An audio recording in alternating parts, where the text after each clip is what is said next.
Malaparaisong langit ang pangako, pero bangungot daw ang sinapit ng ilang menor de edad sa kamay ng isang grupo sa Surigao del Norte. Sa kanyang privilege speech, isiniwalat ni Senator Risa Hontiveros ang umano'y pang-aabuso ng grupong Socorro Bayanihan Services sa mga menor de edad nilang miyembro. This is a harrowing story of rape, sexual violence, child abuse, forced marriage, perpetrated on minors by a cult in the municipality of Socorro, Surigao del Norte. Ang pinuno nito, isang J. Renz Kilario alias Senyor Aguila na nagpapakilala raw bilang bagong Jesus. Ayon kay Hontiveros, lumabas si Senyor Aguila nang tumama ang isang lindol sa Surigao del Norte noong 2019. Sinabihan niya ang mga tao na sumama sa kanya sa bundok na ang tawag ay kapihan dahil iyon daw ang langit. At ang hindi sumama sa kanya ay masusunog sa impyerno. Libo-libo raw ang sumama sa kanya, pati mga guro't empleyado ng gobyerno. Mahigit 800 estudyante ang sumapi, kasama ang mga magulang nila. Doon na raw sa komunidad sa bundok, inabuso ang ilang menor de edad. Sa kaskapihan nga, dito ko giminjo sa akong kabatanon, giminjo ko ni J. Renz Kilario nga among gituuhan na siya among Ginoo. Ug amo pong ug ako pud usa ka minor nga gihanjo ni J. Renz Kilario nga makig 6 nga akong pagkabata 13 years old giparisan kog 21 years old ning hanjo ko sang ginikanan nga ipabuwag ko kay dili ko ganahan pa maminjo kay gusto kog mo-eskwela pero iingog akong nanay nga kani ang kinahanglan gajud ta mo sunod kay mamay sugo sa atong Ginoo. Sabi ng isa pang menor de edad na nakatakas, armado ang kulto. Na gusto mas paksol inagi na nakakita ko nito sundang mga aromas. Sa kanilang Facebook page, isa raw people's organization ang Socorro Bayanihan Services at nakarehistro sa Securities and Exchange Commission. Sabi ni Hontiveros, makapangyarihan at mapera ang grupo.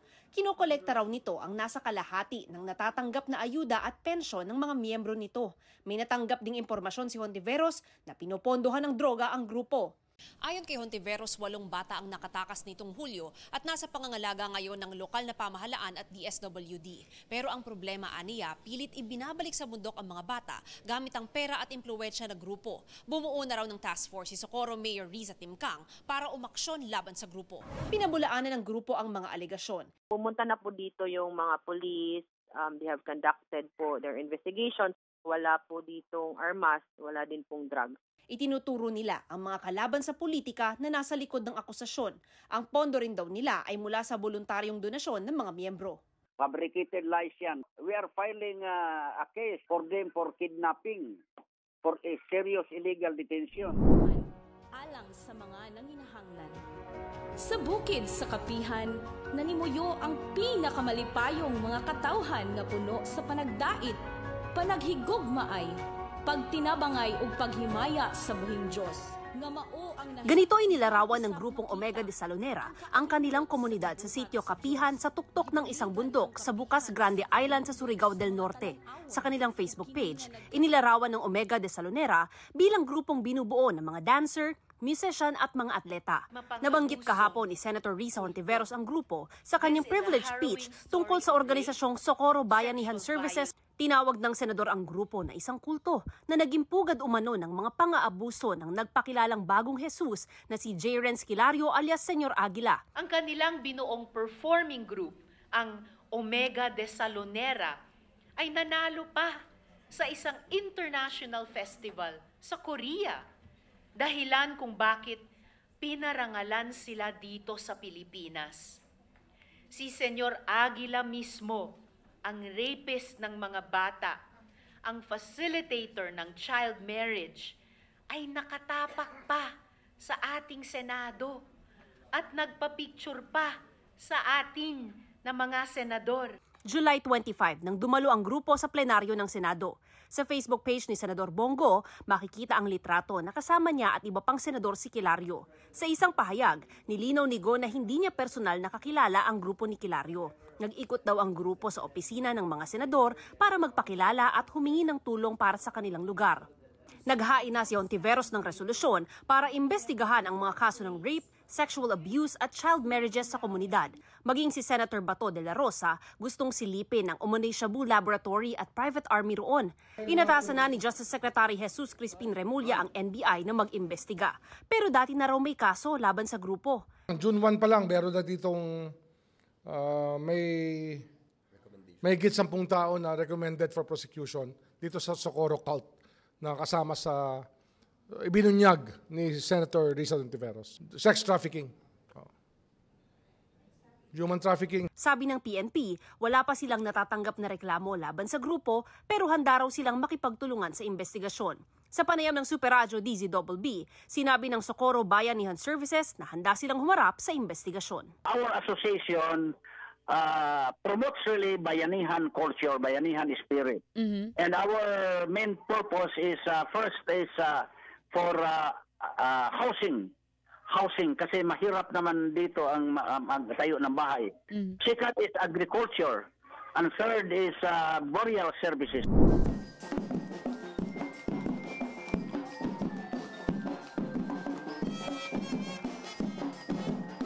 Ganito ang sumalubong sa amin pagdating sa Sitio Kapihan. Ang komunidad sa kabundukan ng Bukas Grande sa Surigao del Norte itinuturing na tahanan ng mga miyembro ng grupong Socorro Bayanihan Services.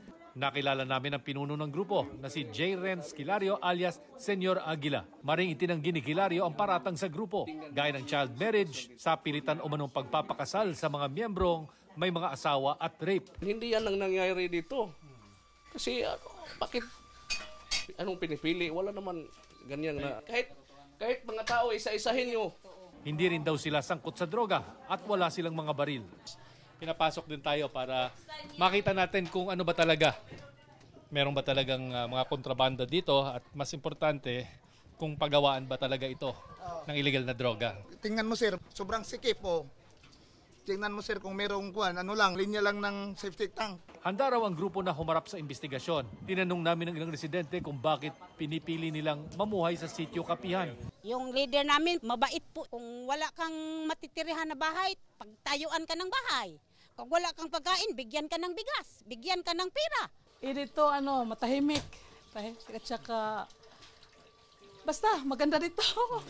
Pinipilit daw kayo magstay dito. So pinipigilan kayo bumaba.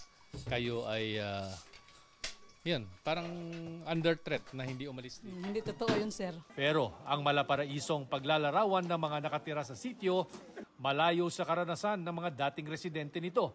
Kwento ni Jason, di niya tunay na pangalan, isang normal na religious at people's organization ang Socorro Bayanihan Services nang umanib siya. Pero nagbagong lahat nang dumating si Kilario at nagpakilalang Mesiyas noong 2017. Ang sabi raw noon ni Kilario, ay dadarating na solar eclipse, magdidilim ang buong mundo, yung lulubog, yung Siargao. By 2022 sir, ay magsisimula na daw yung digmaan. Kalaunan, isinama raw si Jason sa private army umano ni Kilario at ang mga batang babae sa pilitang ipinakakasal sa ibang mga miyembro. May nami-marriage ng 12 sa lalaking nag-edad ng 20, gano'n, may 23, 14. After 3 days, kung hindi pa nakuha ng lalaki ang babae, papatawag niya ni Senyor Aguila sir, tapos sasabihan niya, bakit hindi mo pa nakuha? Dapat di-rape mo na yan, gano'n. Kasi authorized ka na. Isa sa mga pinilit umanong ikasal si Jane, hindi niya tunay na pangalan. Pero hindi lang daw sa kanyang asawa ipinapasiping. Dama tong time nga gihanjo kong Senyor Aguila, katong giingos ang tatay nga ganjo siya nga makig-6 tungod diya. Kay wa ko yung sugot. Nakataka si Jane nang magkaroon ng bakunahan sa Kapihan. Si Mark, di rin niya tunay na pangalan, naging bantay raw sa bahay ni Kilario. Ilang beses daw niyang nakita na may dinadalang babae sa bahay kapag gabi. Hindi mo papalaki mga babae? Hindi kasi may kapalit naman doon eh. Papunta ka sa langit. Pag pumayag ka sa lahat ng bagay na ginagawa niya. Nakita rin daw ni Mark ang ilang matataas na kalibre ng armas. Mula sa Surigao del Norte, pinalilipat na ng DOJ sa Metro Manila ang pagdinig sa mga reklamo laban kay Kilario at 12 iba pa. It's better to have siguro an independent panel of prosecutors look at the case so they can objectively assess the case. Good morning, sir. Sir, good morning, sir. Nakatanggap ng liham mula sa Metro Manila ang Socorro Bayanihan Services sa Sitio Kapihan sa Surigao del Norte. Galing ito sa Senado na nag-iimbita sa grupo na dumalo sa pagdinig sa September 28, sabi ng pinuno ng grupo na si J-Renz Kilario alias Senior Aguila. Tawag yan ng Senado, harapin namin kahit wala kaming pera. Bukod sa Senado, maging ang Commission on Human Rights, nais na ring imbestigahan ang mga aligasyon. Darating doon ang ilang kinatawan ng CHR para alamin kung may paglabag nga ba ang sinasabing grupo. Itinanggi na ng grupo ang mga aligasyong sa pilitang pagpapakasal sa mga menor de edad, pagkakasangkot sa droga at pagkakaroon ng private army. Hindi rin daw totoong minomolestya ang mga menor de edad nilang miyembro. Matatanda rito sa organisasyon, nasasaktan, umiiyak, kasi wala namang katotohanan yan. Sa loob ng bahay ni Kilario kung saan sinasabing nakatago ang mga armas, mga audio at video equipment ang ipinakita sa amin. Para raw ito sa mga performance ng kanilang dancing at singing groups at recording ng kanilang FM radio station. Bagamat hindi namin matiyak kung may mga inilabas na sila rito bago pa kami dumating. Itinanggi rin ng mga residente na pinipigilan silang lumabas ng komunidad at hindi rin pwedeng dalawin ng mga kaanak. Minsan-minsan lang ako pumunta dito, nag-supply ng isda nila. Nandito po nakatira yung mga nanay at tatay ko po. May sagot din sila kaugnay ng sinabi ng isang dating miyembro na meron silang tinatawag na Agila na sumasabak sa military training at inaarmasan para umano magbantay tuwing may balitang may pulis na nag-iimbestiga sa bayan. Yung sinasabing mga miyembro ng Agila cluster na tinitraining for parang rescuer ba namin for any emergency. Ang isa pang miyembro, si Marilyn Jacobe, umiiyak at humihingi ng tulong. Gusto lang ko sir magpatulong ako na pauwi ang anak ko dito. Kinuha raw ng Socorro LGU ang kanyang anak para tumistigo laban sa grupo. Naghain na ang grupo ng writ of habeas corpus para maibalik ang anak ni Marilyn.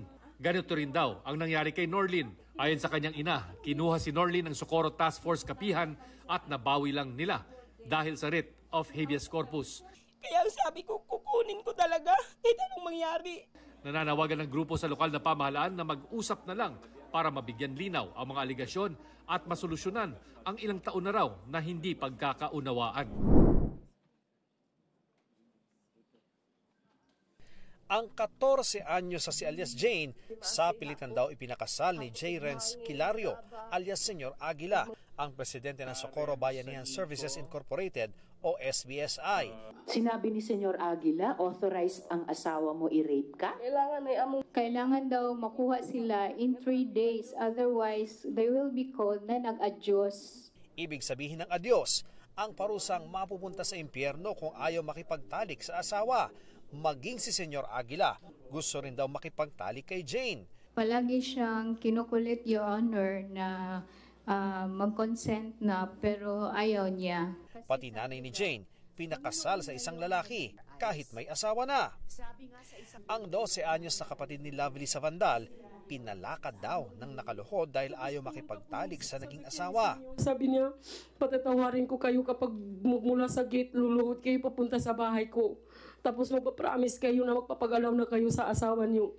Saksi raw sa mga sapilitang kasalan, si Mark Paisano, dating miyembro ng Soldiers of God ng grupo. Kasi may naman gani ko yung nasaksihan, ma'am, na ang usa ka babae midagan.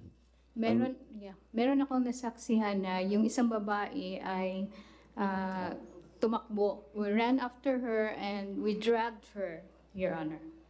Napayak din ng 12 anyos sa si alias Renz nang ikwentong pinwersa umano siyang magsanay para maging batang sundalo. Bakit ka ba tumakas sa kapihan? Kay wala may eskwela sa karon bisag 12 yung edad, di pagyamo ko gibubusuhat. Wala kasi silang pag-aaral, Your Honor, at 12 na yung edad niya, hindi pa siya marunong sumulat. Itinanggi ni Senior Aguila ang mga paratang. Kung hindi mag-6, pinapaanis mo yung bata. Hindi po yan totoo, sir. Pero sa ipinakitang family planning form ni Senator Risa Ontiveros, 15 anyos ang bata na may civil status na married at may isa ng anak. Sabi pa ng LGU at DepEd, halos 1,000 sa mga kabataan ng grupo ay out-of-school youth. Sakit po isipin na parang hinusgahan na po ako ng lahat. Hindi ko po magagawa yan. Bata pa po ako. Hindi nga po ako nakapagtapos ng pag-aaral. Kumbinsido ang mga senador na nagsisinungaling si Senyor Aguila at 3 pang leader ng grupo, kaya na-cite in contempt sila at mananatili sa Senado hanggang payagan ng komiteng makalabas. Hindi rin naniniwala si De La Rosa ng 22 anyos sa si Senyor Aguila ang nagpapatakbo ng SBSI. Plano ng komite na magsagawa ng hearing sa bayan ng Socorro para makita mismo ang sitwasyon sa Sitio Kapihan. Sinubaybayan ng mga taga-Sitio Kapihan ang Senate hearing. Pero ang nanay na ito, napaiyak na lang sa pagtestigo ng 2 niyang anak laban sa SBSI. Kasinungalingan yung lahat. Kasi yung anak kong babae nandoon sa Kapihan, hindi yun ang ugali niya. Nalulungkot po kaming lahat dito sa Kapihan, pero kakayanan namin. Isang dating miyembro naman ang napapailing paminsan-minsan. Kasi mga sinungaling sila. Bumaba na ng bundok at bumalik na sa dati nilang bahay ang ilang miyembro ng Socorro Bayanihan Services Incorporated. Yan ay kasunod ng suspensyon ng DNR sa kasunduan sa paggamit ng SBSI sa lupang pag-aari ng gobyerno. Ayon sa ilang miyembro, nagdesisyon silang bumaba matapos pumutok ang issue sa Sitio Kapihan at nang ipatawag ng Senado sina Senyor Aguila. Meron na raw silang ilang guro na muling nag-a-apply sa mga eskwelahan. Sinisikap naman ng LGU na matulungan ng ilang miyembro na wala nang mabalikang bahay. Patuloy naman daw na hinihintay ng Socorro ang koordinasyon ng DNR para ipatupad ang suspension order na kanilang ipinalabas sa Sitio Kapihan. Kinasuhan ng Department of Justice ang pinuno ng Socorro Bayanihan Services Incorporated na si J. Renz Kilario alias Senyor Aguila. Ayon kay Justice Secretary Jesus Crispin Remulla, 21 kaso ang isinampa ng DOJ sa Surigao del Norte Regional Trial Court, Branch 31. Kabilang dito ang qualified trafficking in persons, facilitation of child marriage, solemnization of child marriage at child abuse. Kinasuhan din ng DOJ ang 12 miyembro ng SBSI. Wala pang pahayag si Kilario at iba pang kinasuhan, pero dati na nilang itinanggi ang paratang.